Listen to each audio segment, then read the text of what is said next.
Diara guys, ato nang nabungkag ang atong water window machine guys.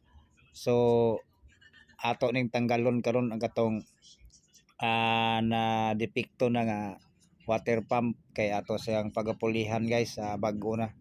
So ato ipakita sa inyo guys, yun sa nato pagtangtang o pagtrabaho. Ara guys, ato nang tanggalon ang katong na damage na nga water pump. Okay. Guys, atong iputol tong mga gipanghikot na nga cable tie.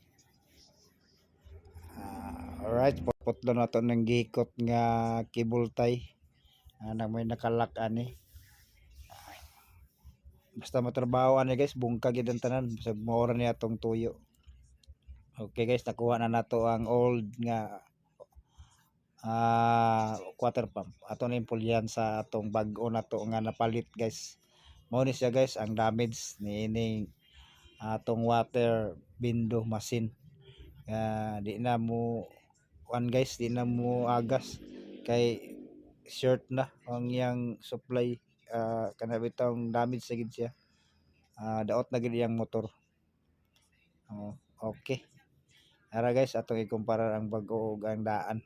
Ato ni taod og sa dihang nataod na nato guys. Ani ara guys, mo na ni ang bago nato nga water pump or window machine.